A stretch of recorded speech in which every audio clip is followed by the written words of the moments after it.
The alien princess hadn't eaten in weeks, until she smelled a human mechanic's mother's recipe. Before we dive into this story, drop a quick hi in the comments and tell me where you're watching from. It really helps support the channel. In the sterile corridors of the Galactic Embassy Station, where the air tasted of recycled monotony and diplomatic tension, an emaciated Talaxian princess silently withered away in her royal quarters. Meanwhile, several decks below, a human mechanic named Blake Turner whistled softly as he unpacked his mother's handwritten recipes, unaware that the scent molecules soon to waft from his makeshift kitchen would change the fate of interstellar relations forever. The Galactic Embassy Station represented the pinnacle of interspecies cooperation, at least according to the brochures. In reality, it was a massive, ring-shaped structure of compromises, barely held together by treaties as fragile as the egos of the diplomats who signed them. Orbiting a neutral star at the confluence of 7 major territories, the station served as neutral ground where species that would rather obliterate each other instead engaged in passive-aggressive negotiations. Princess Ilera of Tulax had arrived 3 standard weeks ago, accompanied by an entourage of 37 attendants, 6 royal physicians, and enough luggage to fill a small cargo bay.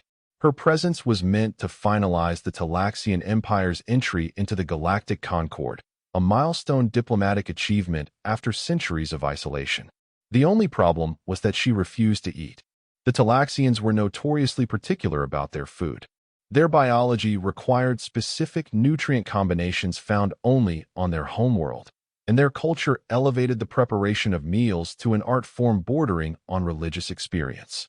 Princess Ilera had diplomatically sampled the station's offerings during her first day aboard, then politely declined every meal thereafter. Her attendants had frantically tried everything. They had imported delicacies from Tulax at exorbitant cost. They had consulted with the station's xenobiologists and nutritionists. They had even attempted to recreate the precise atmospheric conditions of the royal kitchens in their diplomatic suite. Nothing worked.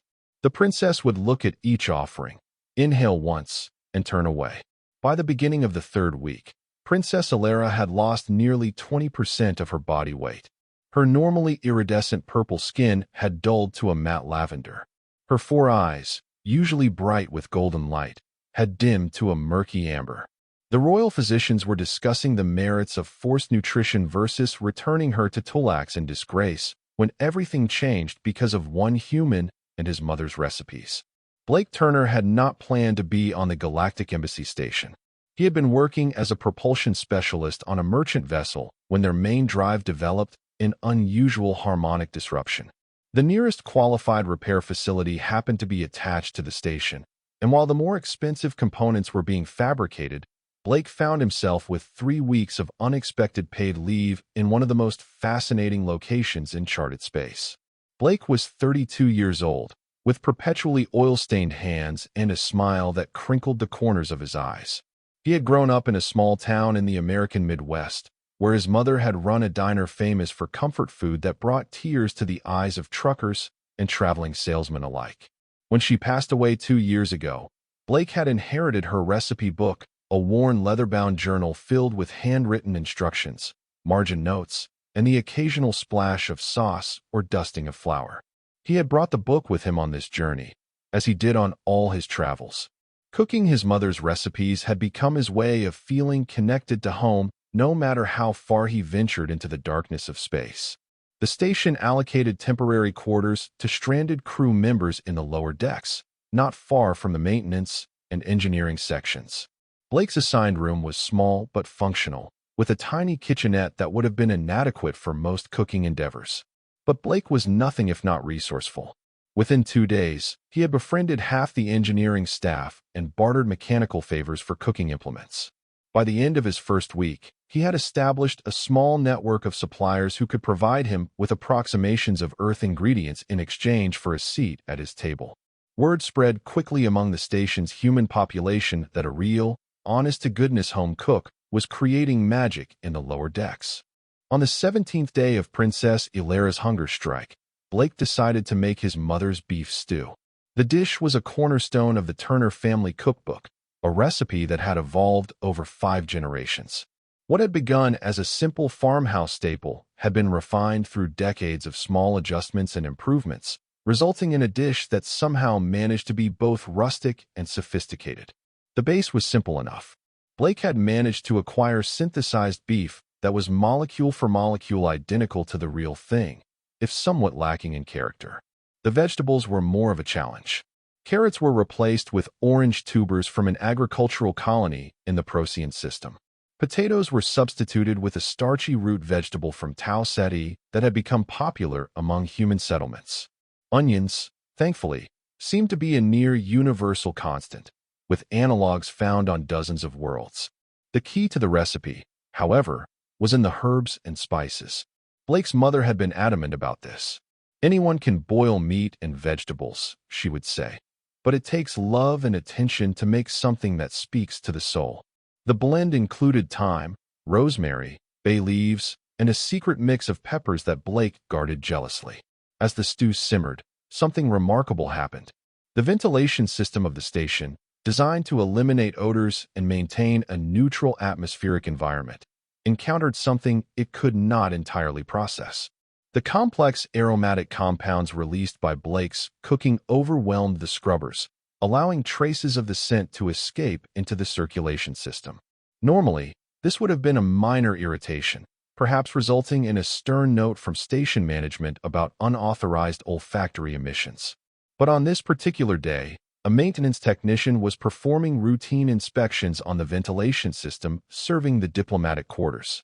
A filter had been temporarily removed, allowing a stronger concentration of cooking aromas to waft upwards through the station structure. In her chambers, Princess Ilera lay weakly on her resting platform. Her attendants moved quietly around her, their faces masks of worry. The Talaxian Empire's entrance into the Galactic Concord hung by a thread, dependent on the health and participation of their princess. More importantly to those who knew her personally, Ilera was beloved. To watch her fade was to experience a particular kind of helplessness.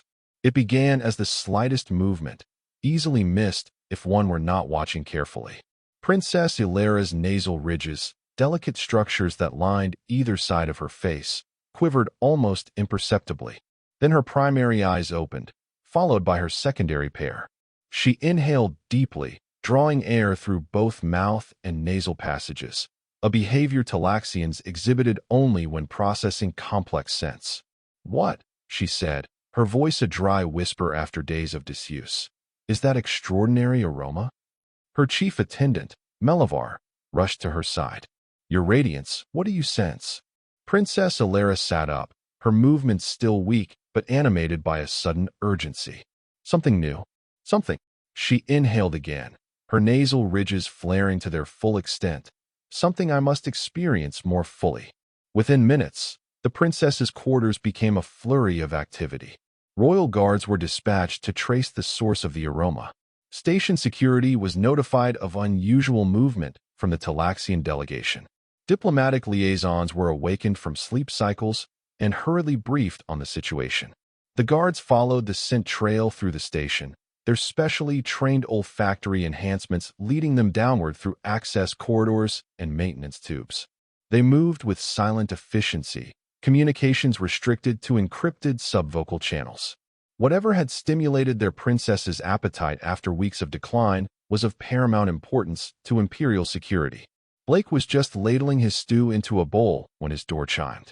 Assuming it was one of his new friends from engineering arriving early for dinner, he called out cheerfully, "Come on in. Hope you brought your appetite." The door slid open to reveal four towering Talaxian royal guards in ceremonial armor, their violet skin and golden eyes striking against the metallic gray of the station walls. Behind them stood two flustered human security officers who appeared to be unsuccessfully attempting to explain proper protocol. Blake froze, the ladle dripping stew onto his small counter. Can I help you folks?" The lead guard stepped forward, ducking slightly to clear the human-sized doorframe. "You will accompany us immediately to the presence of Her Radiance, Princess Ilera of the sovereign Talaxian Empire." Blake looked down at his stained apron and back up at the imposing guard. "Right now? I'm kind of in the middle of cooking dinner. Maybe I could come by later." The guard's expression did not change, but the temperature in the room seemed to drop several degrees. That was not a request. Blake glanced at his stew, then back at the guards. Would Her Radiance like me to bring some of this along? It's just about ready. This unexpected question appeared to short-circuit the guards' programming. There was a moment of confusion as the four Talaxians looked at each other. Finally, the leader activated a communication device and spoke rapidly in their native language, a series of musical tones and clicks that human vocal cords could not reproduce. After a brief exchange, the guard addressed Blake again. You will bring your preparation. It is of interest to Her Radiance. Great. Let me just get this into a proper container. Blake moved with practiced efficiency, transferring the stew into a sealed tureen that he had borrowed from one of the station's restaurants. He added a few final herbs as garnish, then carefully packed the container into an insulated carrier. All set, he said, removing his apron. Lead the way. The journey through the station was surreal. Blake was escorted by the full complement of guards, creating a spectacle that drew stares from everyone they passed. Humans pointed and whispered. Members of other species moved quickly out of their path. A group of Xylithian diplomats nearly retreated into an emergency shelter when they rounded a corner to find the procession approaching. As they neared the diplomatic section, the environment changed noticeably. The utilitarian corridors gave way to wider, more ornate passages. The lighting shifted from the harsh illumination of the working decks to a softer, more flattering glow. Even the air seemed different, filtered through more sophisticated systems to remove any trace of industrial odors. They arrived at the Talaxian Embassy Suite, a sprawling complex that occupied a significant portion of the station's diplomatic ring. Guards were posted at regular intervals, their golden armor gleaming. Intricate murals decorated the walls, depicting scenes from Talaxian history and mythology. Blake was led through a series of antechambers, each more elaborate than the last. He clutched his insulated carrier, suddenly very conscious of his worn work boots and the engine grease that never quite washed out from under his fingernails. Finally, they entered what could only be the princess's personal chambers. The ceiling was higher here, accommodating the Talaxians' taller stature. The lighting was tuned to wavelengths that complemented their violet skin. The air held traces of exotic floral scents that made Blake think of tropical rainforests. In the center of the room, reclining on an elevated platform surrounded by attendants, was Princess Ilera. Even in her weakened state, she was a striking figure. Standing, she would have been over 7 feet tall, with the willowy build characteristic of her species. Her skin was a pale lavender, with subtle patterns that shifted with her movements. Her golden eyes were set in a face that was at once alien and expressive. Her head was adorned with a crest of delicate, feather-like structures that currently lay flat against her skull in a sign of exhaustion. Blake bowed awkwardly, unsure of the proper protocol, but assuming that some show of respect was appropriate. Your Radiance. I'm Blake Turner. I understand you were interested in my stew. Princess Ilera raised herself to a sitting position, her movements graceful despite her obvious weakness. You are the source of the aroma that has awakened my senses, she said. Her voice was melodic, with a quality that reminded Blake of wind chimes. I guess so. It's my mother's recipe for beef stew. Nothing fancy, just good, honest food. The princess gestured to a nearby attendant, who hurried forward with what appeared to be a sensing device. May we analyze your preparation? For safety and compatibility purposes. Of course. Blake placed his carrier on a table that another attendant quickly brought forward. He opened it carefully, releasing a fresh wave of aromatic steam into the room. Princess Ilera inhaled deeply, her nasal ridges extending to their full length. The attendants exchanged glances of barely concealed excitement. The scanning process took only moments. The attendant studied the readout and spoke quietly to the princess in their native language. She nodded and addressed Blake again. Remarkably, your preparation contains no elements toxic to my biology. Even more surprisingly, it includes several compounds similar to essential Talaxian nutrients. She leaned forward slightly. I wish to experience it. Blake smiled. Nothing would make me happier. Should I serve you a bowl? What followed was a carefully choreographed ritual that Blake later learned was the Talaxian equivalent of a formal dining ceremony, condensed and simplified out of urgent necessity. A special bowl was brought forward, made of a material that looked like mother of pearl, but was probably some exotic alien mineral. Blake was instructed on the proper way to ladle the stew, how much was appropriate to serve, and which direction to turn the bowl before presenting it. Finally, with the entire room watching in tense silence, Princess Alara was presented with a serving of Blake Turner's mother's beef stew. She studied it visually first, her 4 eyes taking in the rich colors and textures. Then she inhaled again, this time holding the scent in her specialized olfactory chambers for a full analysis. Only then did she take up a utensil that resembled a cross between a spoon and chopsticks. The first taste was small, cautious. Blake held his breath, suddenly aware that he was serving alien royalty a dish he had cobbled together from substitute ingredients in a makeshift kitchen. The absurdity of the situation threatened to overwhelm him. Princess Alara's eyes widened, all 4 simultaneously. Her feathery crest, which had been lying flat, suddenly raised to its full height. She took a second taste, larger this time, then a third. "This," she declared, her voice stronger than it had been in weeks, "is extraordinary. The complexity of flavors, the harmony of elements, the depth of sensation. It awakens memories I did not know I possessed." Blake exhaled in relief. "I'm glad you like it. My mom would have been thrilled. Your mother created this recipe? She was a royal chef on your world." Blake chuckled. "Not exactly. She ran a small diner in a town called Oakdale, served truckers and locals mostly, but she put her heart into every dish." Princess Alara's expression was difficult for Blake to interpret, but she seemed puzzled. A common eating establishment? Yet this preparation has qualities I have experienced only in the most exclusive royal cuisines of Tulax. "That's kind of you to say. Mom always did have a special touch." The princess continued eating with growing enthusiasm. The attendants watched in barely concealed amazement. One surreptitiously wiped away a tear.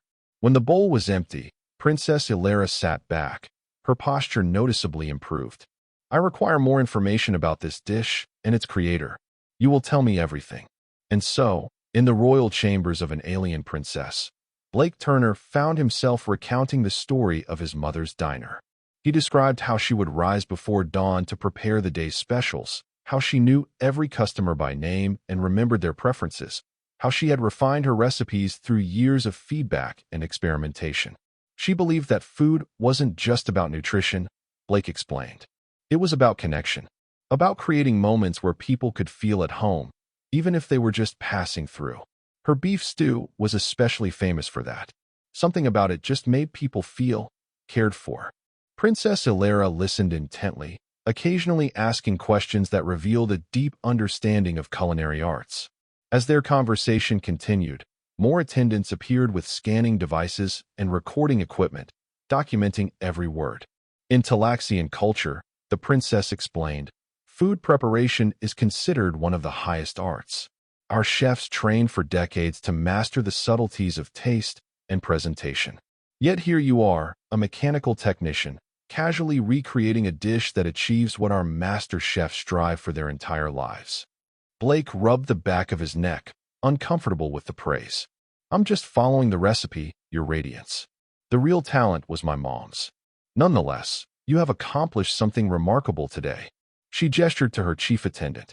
"Melivar, arrange for Mechanic Turner to have access to proper facilities. I wish to experience more of these mother's recipes." Melivar bowed deeply. "At once, Your Radiance."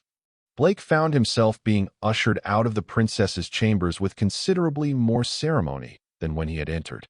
Before he left, Princess Alara addressed him one final time. "Your service today will not be forgotten, Blake Turner. You have potentially saved not only my health, but the diplomatic relations between our peoples." Her expression softened slightly. "And you have given me the first true pleasure I have experienced since leaving my homeworld." Blake bowed again, more confidently this time. "It was my honor, Your Radiance. I look forward to cooking for you again." As the doors closed behind him, Blake stood in the antechamber, still holding his empty carrier, trying to process what had just happened. A passing human diplomat gave him a curious look. "Rough day?" the diplomat asked. Blake laughed, a slightly hysterical edge to the sound. "You could say that. I just served my mom's beef stew to an alien princess. The diplomat's eyes widened in recognition. Wait, you're the one who got Princess Alara to eat? The entire diplomatic corps has been in crisis mode for weeks over that situation. He lowered his voice. Is it true? Did she actually eat something? A whole bowl. Seemed to enjoy it too. The diplomat shook his head in amazement. You have no idea what you've done. The Talaxian Treaty is worth trillions in trade opportunities.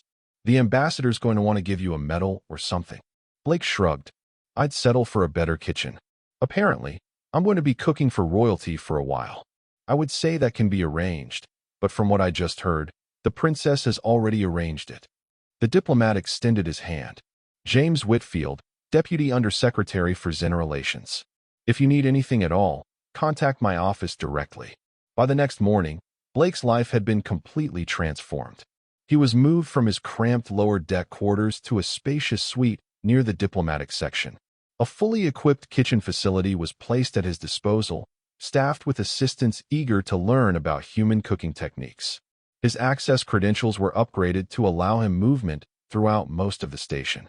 Most significantly, he received a formal title, Special Culinary Liaison to the Talaxian Delegation. The position came with diplomatic privileges, a generous stipend, and the implicit understanding that his primary responsibility was keeping Princess Alara well fed and happy. The princess's recovery was remarkable. Within days of beginning to eat regularly, her color improved, her energy returned, and her full diplomatic schedule resumed. Every meal featured at least one dish prepared according to Blake's mother's recipes, adapted as necessary to incorporate ingredients that provided essential Talaxian nutrients. Blake found himself unexpectedly thrust into the world of interstellar diplomacy. Other species, noting the princess's enthusiasm for human cuisine, began requesting his services for their own functions. He became a minor celebrity on the station, with diplomats and officials finding excuses to visit his kitchen for an informal taste of whatever he was preparing. 2 weeks after their first encounter, Blake received a summons to meet privately with Princess Alara. He was escorted to a small, comfortable chamber that appeared to serve as her personal study. Bookshelves lined the walls, filled with both physical texts and holographic data storage devices. A large viewing window offered a spectacular vista of the star field outside the station. The princess dismissed her attendants with a gesture, leaving Blake alone with her for the first time. She wore a simpler garment than the formal attire he had seen her in previously, though still elegantly crafted from materials that seemed to shift color with the light. "Please, be seated," she said, indicating a chair that had clearly been brought in specifically for human proportions. "I wish to speak with you without the formality of court protocol." Blake sat, trying not to appear as nervous as he felt. "I appreciate that, Your Radiance. I'm still getting used to all the bowing and proper forms of address. You may call me Alara in this setting." She settled into her own seat, a graceful structure that accommodated her taller frame and different body proportions. "I have been researching human culinary traditions since our first encounter. It is a fascinating subject, with remarkable diversity. It's one of the things we're proudest of," Blake agreed. "Every culture on Earth has its own food traditions, and they've all been mixing and evolving for thousands of years. What intrigues me most is the concept of comfort food." Alara leaned forward slightly. This idea that certain dishes provide not just physical sustenance, but emotional satisfaction. We have nothing comparable in Talaxian cuisine, which focuses primarily on nutritional precision and aesthetic presentation. Blake thought for a moment. "I guess comfort food is about memory as much as taste.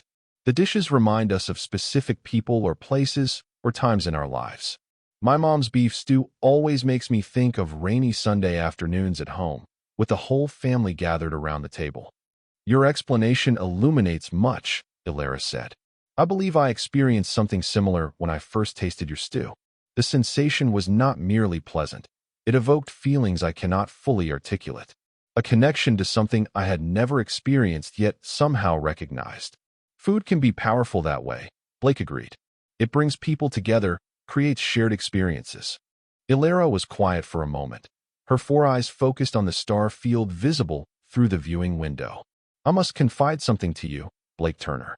Something few outside my inner circle know. Blake nodded, unsure what to say but sensing the seriousness of the moment. My journey to this station was not merely a diplomatic mission. It was also a personal test. She turned back to him, her golden eyes intense. I am next in succession to the imperial throne. Before I can be formally recognized as heir, I must demonstrate my ability to represent our people beyond our borders. That's a lot of pressure, Blake said softly. Indeed. The expectations are substantial, and they include maintaining perfect health and composure regardless of circumstances. A brief expression that might have been embarrassment crossed her features. My inability to adapt to the station's nutrition options was seen by some as a critical failure, potentially disqualifying me from succession. Blake was startled. You mean you could have lost your position as princess because the food here didn't agree with you? That seems harsh. Talaxian politics are not known for their forgiveness. Her crest flattened slightly in what Blake had come to recognize as a sign of negative emotion. Had I been forced to return home without completing this mission, my rivals would have used it as evidence of my unsuitability. Well, I'm glad my mom's stew could help, even if it was just a coincidence that I happened to be cooking it when you needed something. Illyra's expression shifted to one Blake couldn't interpret. I do not believe in coincidence, Blake Turner. In my culture, we have a concept called fateful convergence, the idea that significant events are drawn together by forces beyond our understanding. She rose and moved to a small cabinet, from which she retrieved an ornate box. Returning to her seat, she opened it to reveal a data crystal nestled on a bed of what appeared to be silk. I have had my nutritionists and culinary scientists analyze your recipes in great detail. What they discovered was remarkable. She lifted the crystal, which caught the light and scattered it in prismatic patterns. The specific combination of ingredients, preparation methods, and even the timing of certain processes creates compound effects that are uniquely compatible with Talaxian biology. Blake raised his eyebrows. Really? That's quite a coincidence. As I said, I do not believe in coincidence. She handed him the crystal. This contains the analysis, along with something else I would like you to consider. A proposal. What kind of proposal? Blake asked, turning the crystal in his fingers. The Talaxian Empire has existed in isolation for generations, partly due to the difficulty of sustaining our people on other worlds.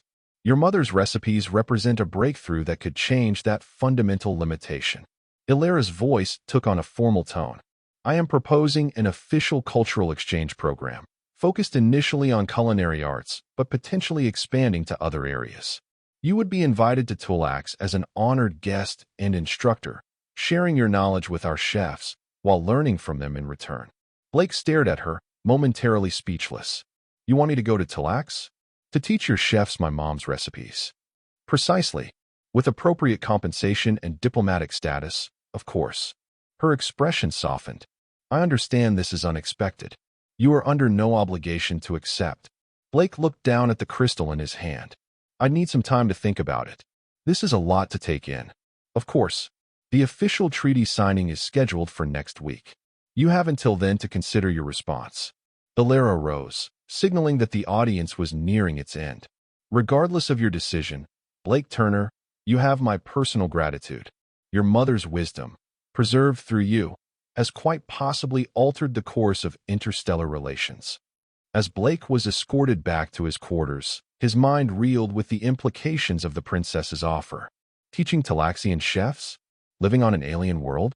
It was simultaneously terrifying and exhilarating to contemplate. When he reached his suite, he found a message waiting from Ambassador Whitfield, requesting his presence at an urgent meeting.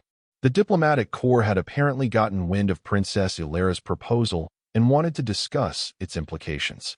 The meeting took place in a secure conference room deep within the Human Embassy section.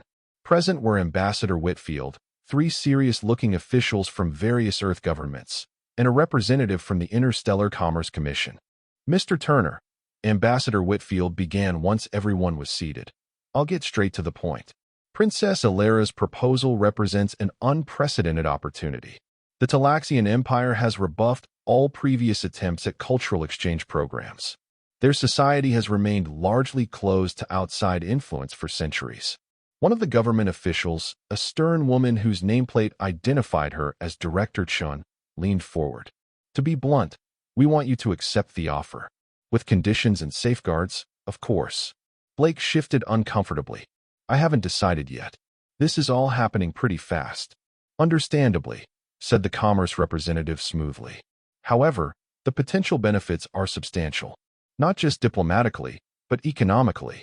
The analysis data Princess Alara provided indicates that certain Earth food products could become highly valued exports to Talax. My mother's recipes aren't commodities to be exploited, Blake said, a defensive edge creeping into his voice.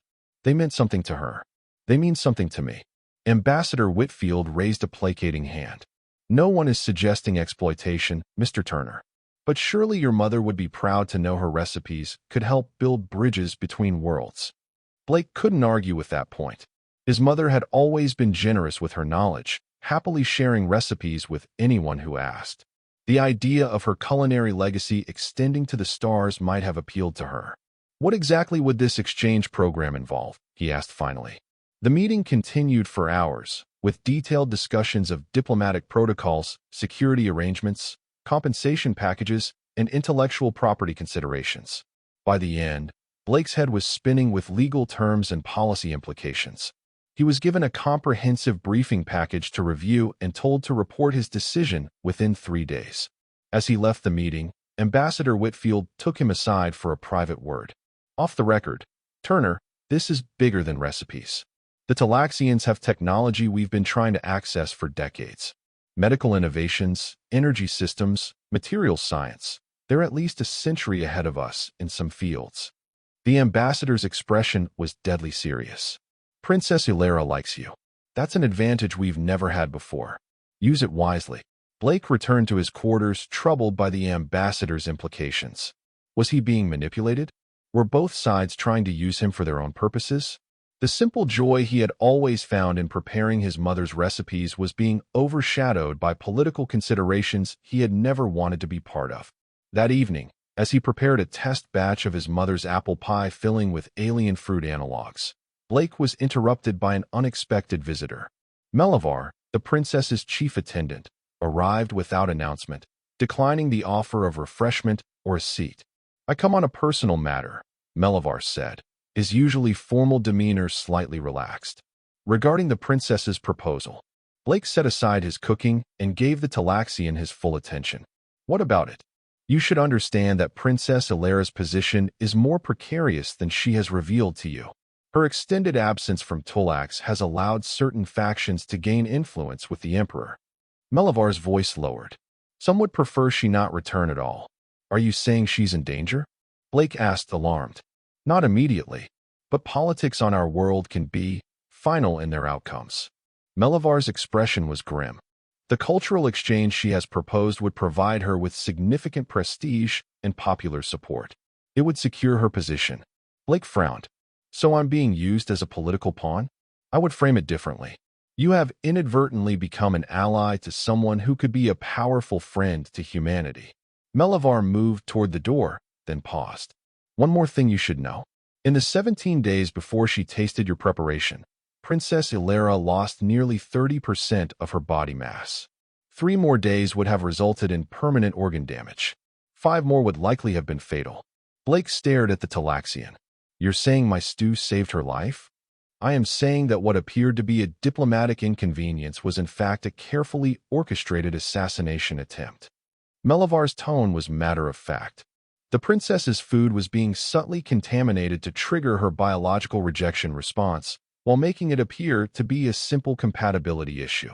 We discovered this only after comparing scans of your uncontaminated food with our supplies.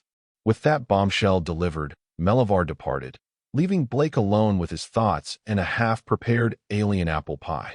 The next few days were a blur of meetings, cooking sessions for the princess, and long hours spent reviewing the diplomatic briefing materials. Blake found himself at the center of a growing web of interests and agendas, pulled in multiple directions by forces he was only beginning to understand. On the 3rd day, he made his decision. He requested a private audience with Princess Alara, which was granted immediately.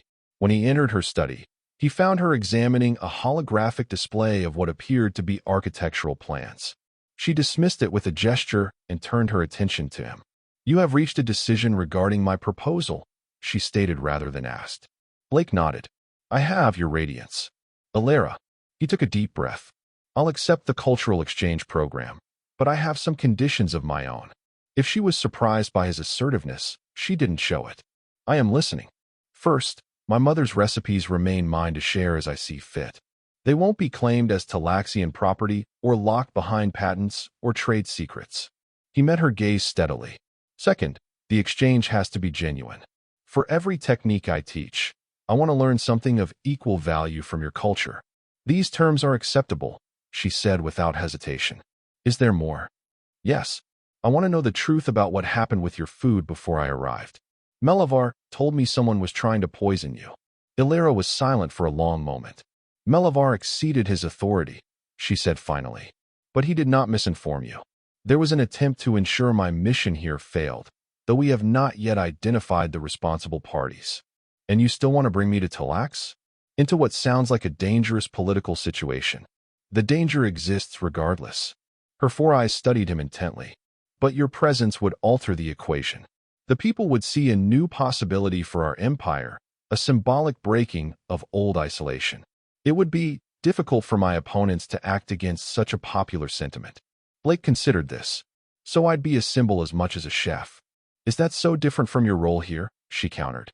"You have already become a symbol of human ingenuity and adaptability."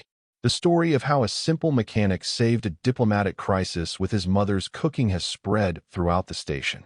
Blake couldn't help but smile at that characterization. "When you put it that way, all right. I accept your proposal, with my conditions." "Excellent." For the first time since he had met her, Princess Ilera smiled. It transformed her alien features, making her suddenly seem less remote and regal. "I believe this marks the beginning of a most interesting chapter in relations between our peoples." The treaty signing ceremony took place in the station's Grand Assembly Hall, a vast chamber designed to accommodate representatives of dozens of species simultaneously. The Talaxian Empire's formal entry into the Galactic Concord was a historic occasion, marked by speeches, ritual exchanges, and elaborate displays of cultural artifacts. Blake attended as a member of the human diplomatic delegation, uncomfortable in the formal attire that had been provided for him. He watched as Princess Ilera, resplendent in ceremonial regalia, performed the complex series of gestures that constituted her people's formal acceptance of the treaty terms. The ceremony concluded with a multicultural banquet featuring dishes from all member species of the Concord.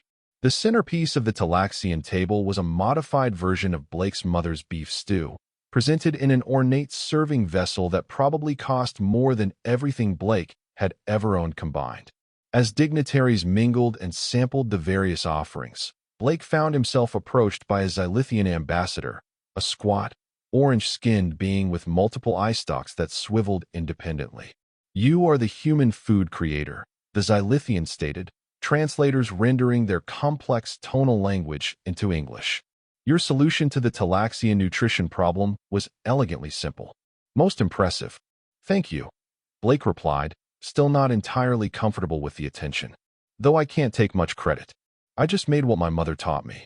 The Xylithian's eye stalks waved in what might have been a gesture of amusement or disagreement. "You underestimate your achievement. We have analyzed the situation extensively. No other approach would have succeeded." Before Blake could respond, another figure joined their conversation. A tall, willowy being with pale blue skin and eyes that seemed to contain swirling galaxies. Blake recognized the distinctive appearance of an Etherian, one of the oldest and most technologically advanced species in known space. "Intriguing, is it not?" the Etherian said, their voice musical and layered with harmonics. "How often the universe's most complex problems find their solutions through the simplest means. A single recipe, passed from parent to child, becoming the key to interstellar relations." The Xylithian's eye stalks quivered. "The harmonious confluence of improbable factors. It is a recognized pattern in cosmic events." "Indeed," agreed the Etherian, "though some might call it merely luck or coincidence." Blake looked between the two aliens, feeling distinctly out of his depth. I'm not sure I follow. The Etherean turned those galaxy-containing eyes toward him. Consider, Blake Turner. What is the statistical probability that a human mother's recipe, created on a planet thousands of light years from Tulax, would precisely address the nutritional and cultural needs of a Talaxian princess? That this recipe would be carried to this specific station at this specific moment by her son? That a maintenance error in the ventilation system would occur at exactly the right time to bring that aroma to the princess's chambers? When you put it that way, it does seem pretty unlikely, Blake admitted. The universe rarely deals in such precise alignments without purpose, the Etherean continued. Your human philosophers might call it destiny or fate. My people see it as evidence of deeper patterns in the fabric of reality. The Xylithian made a sound that translated as agreement. Cosmic efficiency. The universe using the smallest possible intervention to achieve the largest possible effect. Blake was saved from having to respond to these metaphysical speculations by the arrival of Princess Alara, who had been making her way through the crowd, accepting congratulations from various dignitaries. I see you are engaging in philosophical discourse, she said, her tone lighter than Blake had heard before. A fitting activity for such a momentous occasion. The Etherean and Xylithian offered formal greetings appropriate to her rank, then gracefully withdrew, leaving Blake alone with the princess. You seem uncomfortable, she observed. Just not used to being the center of attention, he admitted. Or having my mom's beef stew discussed as some kind of cosmic intervention. Yet it may well have been exactly that. Alara gazed out over the assembled dignitaries. This gathering represents civilizations spanning thousands of light years, billions of sentient beings, countless cultural traditions. And yet, we found connection through something as fundamental as sharing food. Blake followed her gaze, seeing the room with new eyes. Beings of all descriptions were sampling each other's cuisines, exchanging comments and reactions, finding common ground in the universal experience of eating. Maybe that's the real lesson here, he said. No matter how different we might look or how far apart our worlds, we all need to eat. We all understand what it means to share a meal. A profound observation, and one that will serve you well in your new role. Princess Alara turned to face him directly. My diplomatic shuttle departs for Tulax in 3 days. There is much preparation to be done before then. I'll be ready, Blake promised. I've already started compiling my mother's recipes and notes. There's a story behind each one that I want to preserve. Stories are important, Alara agreed. They give context and meaning to experience. She hesitated, then added, there is a Talaxian tradition of honoring those whose wisdom continues to guide us even after they have passed beyond. With your permission, I would like to incorporate such a ceremony for your mother when we reach Tulax. Blake felt a sudden tightness in his throat. She would have liked that. Thank you. The 3 days before departure passed in a whirlwind of activity. Blake was briefed on Talaxian customs, basic language phrases, environmental considerations, and diplomatic protocols. His mother's recipe book was carefully scanned and preserved in multiple formats for safekeeping. Personal belongings were packed and shipped ahead to the Imperial Palace on Tulax. On the morning of departure, Blake stood in his now empty quarters, taking one last look around. His journey had taken an unexpected turn, leading him from a simple mechanical repair job to the brink of an interstellar diplomatic career. He wondered what his mother would have thought of it all. She'd probably laugh, he said aloud to the empty room. And then she'd tell me not to forget to pack clean socks. With that thought bringing a smile to his face, Blake Turner turned and left to begin the next chapter of his unexpected adventure, bringing his mother's recipes to the stars, one alien taste bud at a time. The journey to Tulax took 15 standard days aboard the princess's diplomatic vessel, a sleek craft that managed to be both practical and ostentatious. Blake spent much of the time in the ship's galley, working with the Talaxian culinary staff to refine recipes that would be suitable for introduction to the imperial court. The Talaxian chef, Master Valthorn, was initially skeptical of Blake's expertise. A towering figure with deep purple skin and elaborate crest markings denoting his elevated rank, he observed Blake's techniques with barely concealed disdain. Your methods are imprecise, Valthorn noted after watching Blake prepare a batch of his mother's dinner rolls. You add ingredients by visual estimation rather than exact measurement. Blake nodded, kneading the dough with practiced motions. That's how my mom taught me. Cooking is as much about feeling as it is about precision. Sometimes you need to adjust based on conditions that can't be measured easily, like the humidity in the air or how the dough responds to your hands. Valthorn made a dismissive gesture. Talaxian cuisine eliminated such variables centuries ago. Our preparation chambers maintain perfect environmental control. And yet Princess Ilera preferred my mom's beef stew to anything your perfect environmental control produced, Blake pointed out, immediately regretting his bluntness. I'm sorry, that was disrespectful. To his surprise, Valthorn's crest rippled in what Blake had come to recognize as amusement. It was factually accurate, if impolitely stated. The princess did indeed prefer your preparation. This paradox is precisely why I agreed to this exchange program. Over the following days, a cautious mutual respect developed between Blake and the Talaxian chef. Valthorn began to appreciate the intuitive aspects of human cooking, while Blake learned to value the precise techniques and scientific understanding that underpinned Talaxian cuisine. They spent hours discussing the philosophy behind their different approaches. Blake explained how his mother had always emphasized that recipes were guidelines rather than rigid rules, meant to be adapted and personalized. Valthorn outlined the Talaxian view that perfection came from exactitude, with each dish representing the culmination of generations of careful refinement. Perhaps, Valthorn suggested during one such discussion, the optimal approach lies somewhere between our methods. The precision of Talaxian technique combined with the adaptability of human intuition. Blake smiled. I think my mom would agree with that. She always said cooking was both an art and a science. By the time they reached Talaxian space, Blake had prepared over 20 different dishes from his mother's recipe book, each modified slightly to accommodate Talaxian nutritional needs without compromising the essential character that made them special. Valthorn had documented each preparation with meticulous attention to detail, creating what he called a preliminary taxonomy of human culinary wisdom. The first sight of Talax took Blake's breath away. The planet was smaller than Earth, but with similar gravity due to its dense core. From orbit, it appeared as a jewel of deep purples, blues, and greens, with vast oceans that shimmered with an iridescent quality unlike anything Blake had seen before. The effect is caused by indigenous microorganisms that reflect light in unique patterns, Princess Ilera explained as they stood in the ship's observation dome. It is one of many features that make Talax distinct among habitable worlds. Blake struggled to find words adequate to the spectacle before him. It's beautiful. Yes, Ilera agreed, her voice carrying a note of emotion Blake hadn't heard before. After even a brief absence, the sight of home affects me deeply. The diplomatic vessel descended through the atmosphere, following a precisely calculated trajectory that brought them to the capital city of Talax Prime. The urban landscape below was a marvel of organic architecture, with structures that seemed to grow from the landscape rather than being imposed upon it.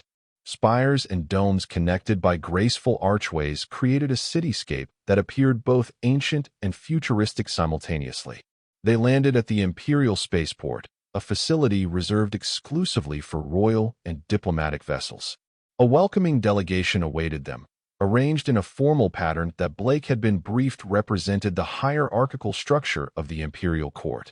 As the ranking royal present, Princess Ilera disembarked first, greeted by elaborate ceremonial gestures from the assembled dignitaries. Blake waited his turn, mentally reviewing the protocol he had been taught for his own introduction. When the moment came, he descended the ramp with as much dignity as he could muster, conscious of the many eyes, most with multiple pairs, watching his every move. He was to be presented to the imperial regent, who governed in the emperor's name when the monarch was occupied with other matters. Blake approached the imposing figure at the center of the delegation and performed the sequence of gestures he had practiced diligently during the journey. To his relief, they seemed to be accepted without offense, as the regent responded with the appropriate acknowledgement. Blake Turner of Earth, the regent announced, his voice carrying easily despite the open space. The imperial court welcomes you as honored guest and cultural ambassador. Your contribution to the health and well-being of Princess Alara has been noted in the Imperial Record. Thank you, Your Eminence, Blake replied, using the correct form of address. I am honored by your welcome and look forward to sharing the culinary traditions of my home world with the people of Tulax. The formalities concluded, Blake was escorted to a ground transport vehicle that would take him to his assigned quarters in the Imperial complex. As he settled into the surprisingly comfortable seat designed to accommodate human physiology, he noticed Princess Alara engaged in intense conversation with the regent. Their expressions were difficult for Blake to interpret, but the rigid posture of both suggested tension. His escort, a mid-ranking court official named Telrith, followed his gaze. Politics, Telrith said quietly. The princess's absence created opportunities for certain factions to advance their positions. Her return, and your presence, has disrupted some carefully laid plans. Blake frowned. Melivar mentioned something similar before we left the station. Is the situation serious? Telrith's crest flattened slightly in what Blake now recognized as caution or concern. It would be inappropriate for me to speculate on such matters with an off-world guest. I merely observe that your arrival is significant in ways that extend beyond culinary exchange. The transport hummed softly as it moved through the streets of Tulax Prime. Through the windows, Blake caught glimpses of everyday Tulaxian life. Citizens moving purposefully along elevated walkways, small aircraft darting between buildings on predetermined paths, public spaces filled with what appeared to be art installations or perhaps religious symbols. Your world is amazing, Blake said, hoping to steer the conversation to less politically sensitive topics. The architecture especially. I've never seen anything like it. Telrith's crest relaxed. Tulaxian design principles emphasize harmony with natural forms and patterns. Many of our most significant structures incorporate living elements that continue to grow and evolve over centuries. Blake was about to ask for more details when the transport came to a smooth stop before an imposing edifice. Unlike the organic flowing lines of most buildings they had passed, this structure featured more angular geometry and appeared to be constructed of a material similar to marble.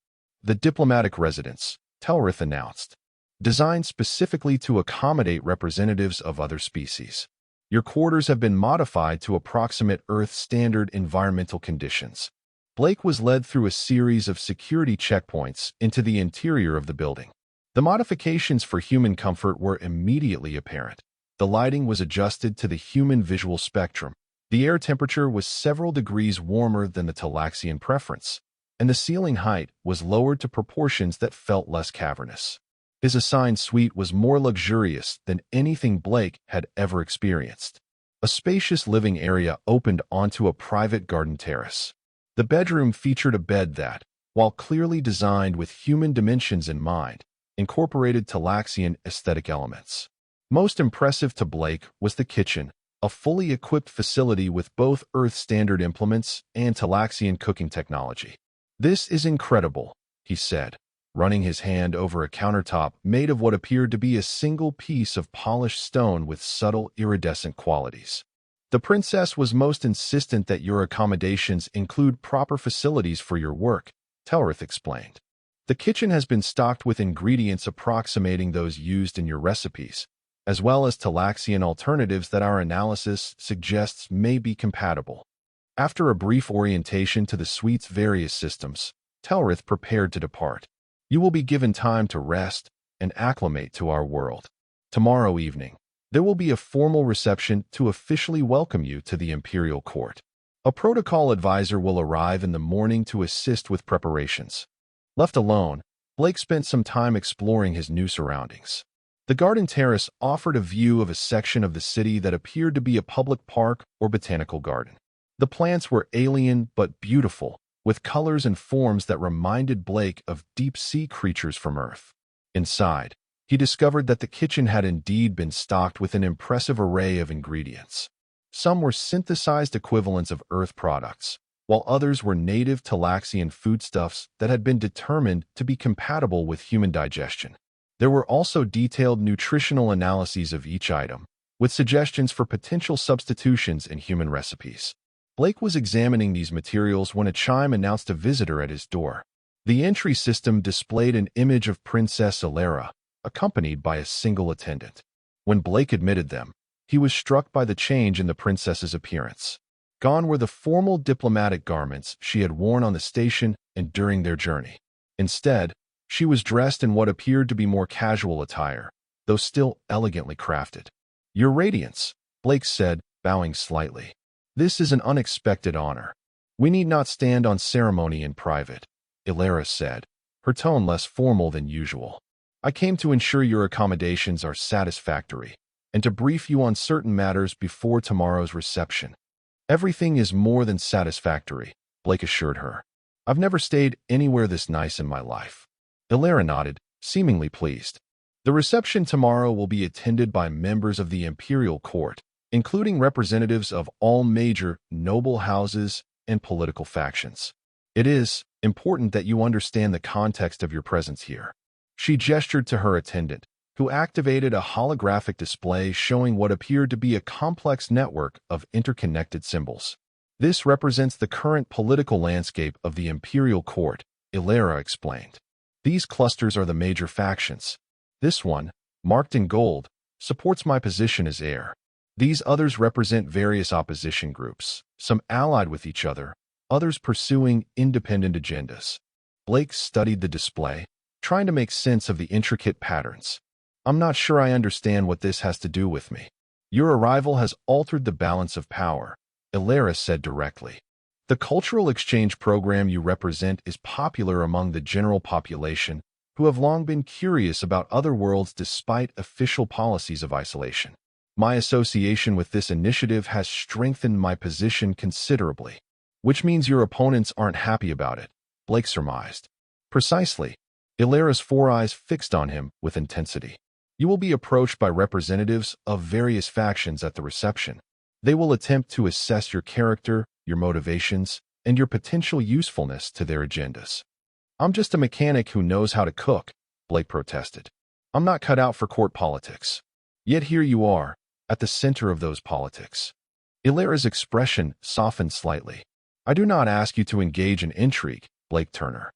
Merely to be aware of your surroundings and to exercise caution in your interactions."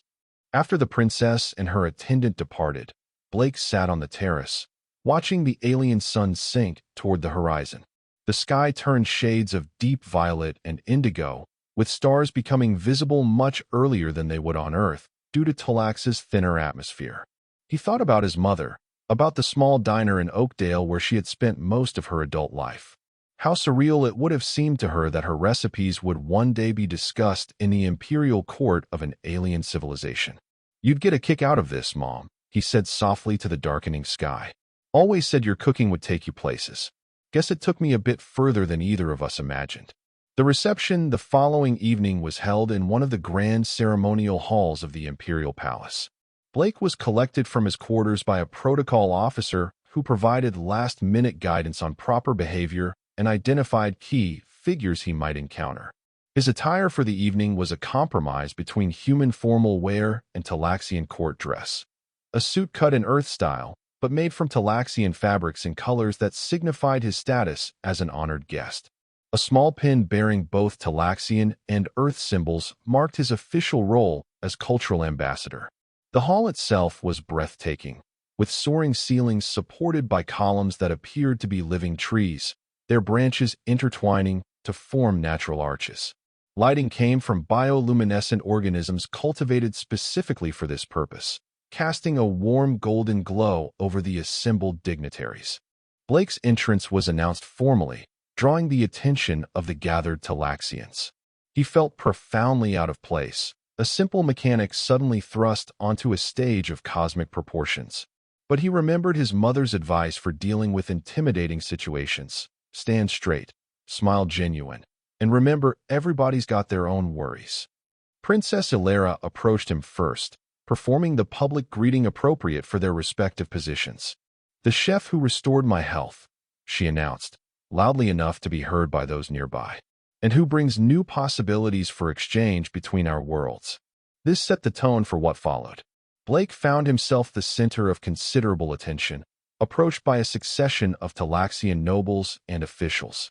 Most expressed polite curiosity about Earth culinary traditions. Some inquired about his background and training. A few asked surprisingly direct questions about his relationship with the princess.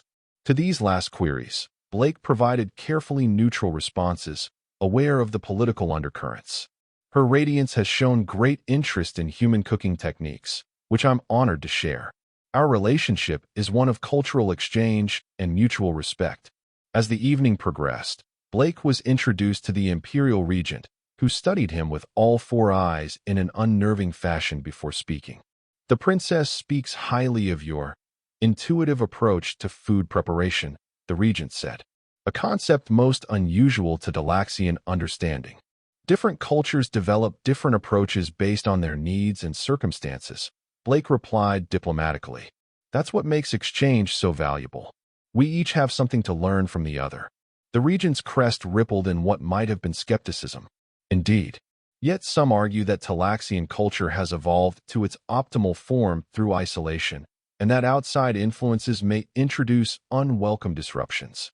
Before Blake could respond to this pointed comment, they were interrupted by the arrival of a new figure, an elderly Talaxian whose elaborate crest markings and ornate attire marked him as a person of exceptional rank. The regent immediately stepped back with a deep bow. "Imperial Majesty," he said, his tone suddenly deferential. "You honor us with your presence." Blake realized with a shock that he was in the presence of the Emperor himself, the absolute ruler of the Talaxian Empire. He hastily performed the gestures of respect he had been taught, hoping he wasn't making any grave errors of protocol. The Emperor regarded Blake with eyes that seemed to hold the wisdom of centuries. "So this is the human who has caused such a stir in my court," he said, his voice surprisingly gentle. "The one whose mother's recipes proved more effective than all our advanced nutritional science." "Your Imperial Majesty," Blake said, struggling to maintain his composure. "I'm honored by your attention." "Walk with me, Blake Turner of Earth," the Emperor said, not a request but a command. "I would speak with you privately." This was apparently an exceptional occurrence, judging by the reaction of those nearby. The regent's crest flattened completely, while other courtiers made gestures that Blake interpreted as surprise or concern. Blake found himself escorted by the Emperor to a small antechamber off the main hall, where they could speak without being overheard. Only 2 royal guards accompanied them, standing discreetly by the door. "My granddaughter speaks very highly of you," the Emperor said once they were alone. Blake blinked in surprise. "Granddaughter? You mean Princess Alara?" "Indeed. Did she not inform you of our relationship?" The Emperor's crest moved in what might have been amusement. "Perhaps she wished you to form impressions without that knowledge coloring your perceptions. She mentioned she was next in succession to the throne," Blake said carefully. "But not that you were her grandfather. Succession politics are complex in our system," the Emperor explained. "The heir is chosen based on merit and suitability rather than direct lineage, though blood relations are certainly considered. Alara has long been my preferred candidate, but the decision is not mine alone to make." Blake nodded, unsure what response was expected of him. "I am curious," the Emperor continued, "about these recipes that have proven so remarkable. I have reviewed the analysis data, and while the nutritional compatibility is indeed unusual, it does not fully explain their effect on Alara. My mother always said there's more to food than just nutrients," Blake offered. She believed that the care and intention that goes into preparation matters as much as the ingredients. The Emperor studied Blake with those ancient eyes, a concept not entirely alien to Talaxian thought, though we have perhaps moved away from it in recent centuries. Our pursuit of scientific perfection may have caused us to neglect certain intangible qualities. He moved to a small table where a covered dish waited. "I have had your beef stew prepared according to the specifications you provided to the Imperial kitchen. I wish to experience it myself." Blake watched nervously as the Emperor sampled the dish. The elderly Talaxian's expression was unreadable as he thoughtfully consumed several spoonfuls. Finally, he set aside the utensil. "Remarkable," he said softly. "There is indeed something present that defies conventional analysis. A quality that resonates on a level our instruments cannot detect." "My mom would say it's because it was made with love," Blake said, then immediately worried he had spoken too informally. But the emperor's crest rippled in what seemed to be appreciation. A poetic explanation, yet perhaps not without scientific merit. Intention and emotional state do affect biological processes in ways we are only beginning to understand. He fixed Blake with a direct gaze. You have done my granddaughter a great service, Blake Turner, and potentially my empire as well. The cultural exchange program she has proposed, with your culinary knowledge as its foundation, represents a new direction for our people. One that has both supporters and detractors among the power structures of our world. I'm beginning to understand that my presence here is about more than just sharing recipes, Blake admitted. Indeed, you represent a philosophical shift, from isolation to engagement, from rigid tradition to adaptive innovation. The emperor's tone became more serious. There are those who see such change as threatening, who would prefer to maintain our separation from other species, our cultural purity as they define it. Are you warning me about something specific? Blake asked directly. Let us say I am encouraging awareness.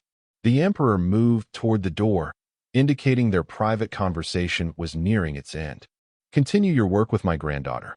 Share your mother's wisdom freely, but exercise caution, particularly with those who express too keen an interest in the technical details of your preparations. Blake pondered this cryptic warning as they returned to the main reception. For the remainder of the evening, he found himself viewing the continuing parade of introductions and conversations through a new lens, alert for hidden agendas beneath the diplomatic pleasantries.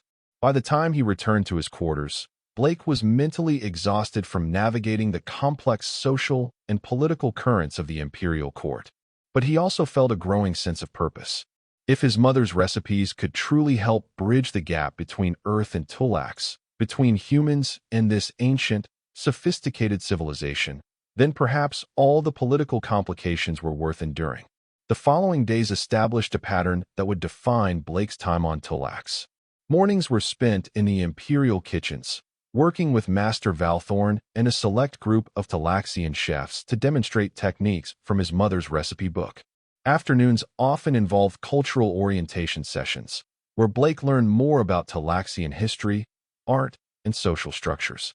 Evenings frequently included formal dinners or receptions where his culinary creations were served to members of the court.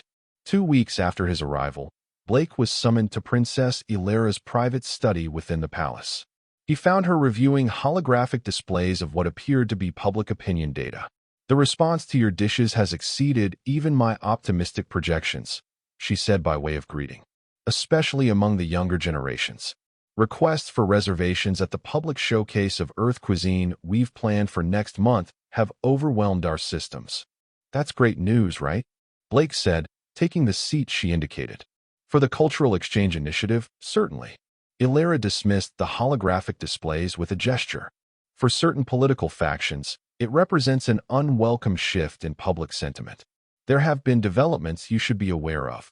Blake tensed. What kind of developments? Analyses of recent food shipments to the palace revealed trace elements consistent with those found in the contaminated meals I was served on the embassy station. Illyra's tone was matter-of-fact, as if discussing nothing more serious than weather patterns. Security protocols have been enhanced accordingly. They're still trying to poison you? Blake said incredulously. Even here, in the Imperial Palace? The palace is where power is centered. It is therefore where power struggles are most intense. Illyra's crest moved in what Blake had come to recognize as resignation. This is not unusual in Talaxian history, particularly during transition periods.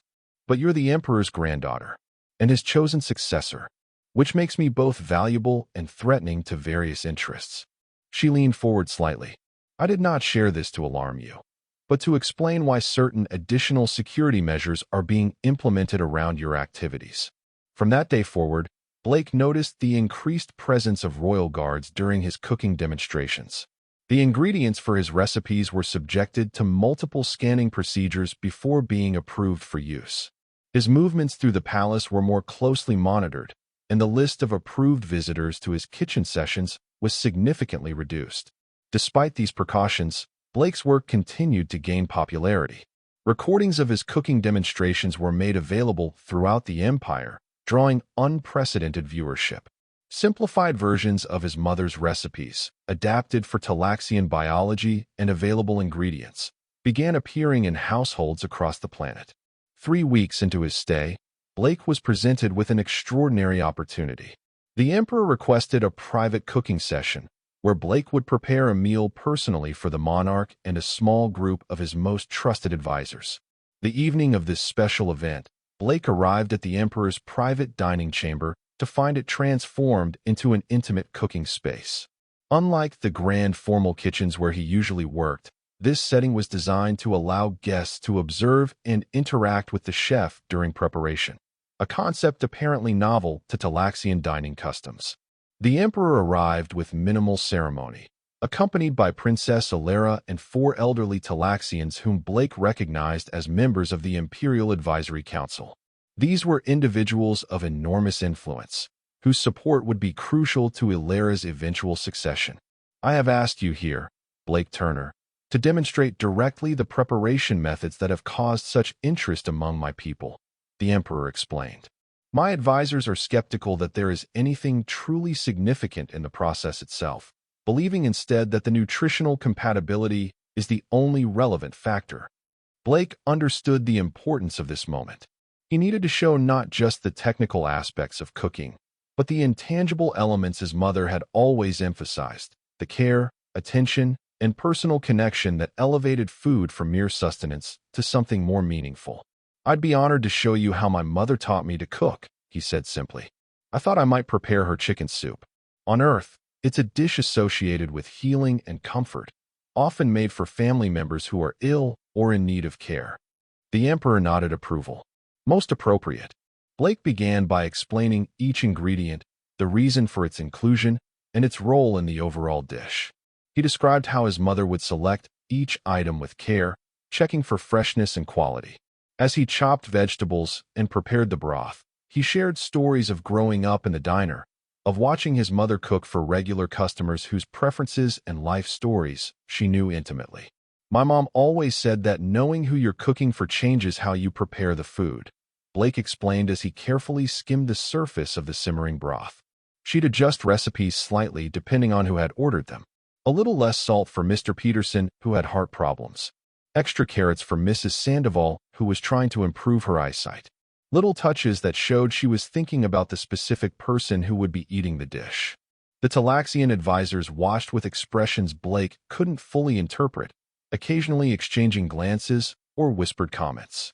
Princess Ilera observed more intently, her focus unwavering as Blake demonstrated techniques his mother had perfected over decades of cooking. When the soup was finally ready, Blake served it with the simple dignity his mother had always brought to presenting her food. The most important ingredient, he said as he placed the bowls before each guest, isn't something you can measure or analyze. My mom called it cooking with intention, keeping the people you're feeding in your mind and heart throughout the process, wanting them to be nourished and comforted by what you're creating. The Emperor was the first to taste the soup. He consumed it slowly, thoughtfully, his ancient eyes closed in concentration. When he had finished, he set down his spoon and addressed his advisors. You have all reviewed the nutritional analyses. You have examined the molecular structures of the ingredients. You have calculated the thermal reactions and chemical transformations. His tone was gentle but authoritative. Now tell me, can your instruments explain what makes this preparation different from anything our own chefs have created? The advisors exchanged uncomfortable glances. Finally, the eldest spoke. There are qualities present that resist conventional analysis, Imperial Majesty. Effects on neural receptors and hormonal responses that exceed what the known ingredient properties would suggest. As I suspected, the Emperor said with satisfaction, we have perhaps become too reliant on measuring only what our instruments can detect, too dismissive of experiential knowledge that cannot be easily quantified. He turned to Blake. Your mother's wisdom, preserved through you, offers my people an important reminder of truths we once understood but have gradually forgotten. The connection between preparer and consumer. The importance of intention in creation. These are concepts present in ancient Talaxian philosophy, but largely abandoned in our modern era. The dinner continued with animated discussion of the potential implications of reintroducing these concepts to Talaxian culture. By the end of the evening, even the initially skeptical advisors were engaged in speculation about applications beyond cuisine, in medicine, education, and even governmental administration. As Blake prepared to return to his quarters, Princess Ilera accompanied him to the corridor. "You have accomplished what dozens of my speeches and proposals could not," she said quietly. "You have opened minds long closed to new possibilities." Blake smiled. "I just cooked the way my mom taught me. Sometimes the simplest actions have the most profound consequences." Ilera's expression became more serious. "The Emperor will be making an important announcement tomorrow regarding succession plans. Your demonstration this evening has influenced his thinking significantly." Before Blake could respond to this revelation, there was a commotion further down the corridor. Royal guards moved quickly into protective positions around the princess as Melivar appeared, his normally composed demeanor visibly disrupted. "Your Radiance," he said urgently. "There has been an incident in the South Wing. A security breach of the most serious nature." Ilera's crest flattened in alarm. "The Emperor? Secure and unharmed," Melivar assured her. "But we must move you to a protected location immediately." Blake found himself swept up in the security response, escorted rapidly through a series of corridors and secure doorways he had never seen before. Eventually, he and Ilera were brought to a fortified chamber deep within the palace structure, where the Emperor already waited. The attempt was clumsy and ill-conceived, the elderly monarch said as they entered. Clearly an act of desperation rather than a carefully planned operation. "What happened?" Blake asked, still trying to process the situation. Agents of the Isolation faction attempted to introduce a toxic compound into the palace water reclamation system. The Emperor explained, his voice calm despite the gravity of the situation. Their plan was discovered by security personnel who noticed unusual access patterns in the environmental systems. "What happens now?" Blake asked, looking between the Emperor and Princess Ilera. "Now," the Emperor said, rising to his full height, "we accelerate our plans for the future. This desperate act has revealed the true nature of those who oppose progress." The following day, in a ceremony broadcast throughout the Talaxian Empire, the Emperor formally named Princess Ilera as his successor, effective immediately. The announcement sent shockwaves through the political establishment, but met with widespread approval from the general population. In the same ceremony, Blake was honored with the title of Imperial Cultural Ambassador, a position newly created to formalize the exchange program. His mother's recipes were officially incorporated into the Imperial archives, recognized as both cultural treasures and medical breakthroughs. 6 months later, Blake stood on the observation deck of an earthbound vessel, watching Tulax recede in the distance. His mission had been completed successfully. He had established a culinary exchange program that would continue under Talaxian chefs trained in his mother's techniques. Princess Ilera, now formally recognized as Crown Princess and active ruler in her grandfather's name, had secured her position beyond challenge. "Do you think your mother would have imagined any of this?" Melivar asked, joining Blake at the viewport. Blake smiled, thinking of the small diner in Oakdale where it all began. "She always said good food brings people together. I guess she just never specified which people, or how far apart they might be." As the ship accelerated toward Earth, Blake opened his mother's recipe book, now containing additional notes from his Talaxian experience. On the inside cover, he wrote a simple dedication, "To Mom, whose love crossed the stars and changed an empire." And that was the end of the story. If you listened all the way to here, don't forget to leave feedback about what you thought of the story in the comments, whether positive or negative. Your feedback helps us improve. Also leave your like and subscribe to the channel for more stories like this one. And I'll leave here on the screen another video that I'm sure you'll like. Big hug and see you in the next story.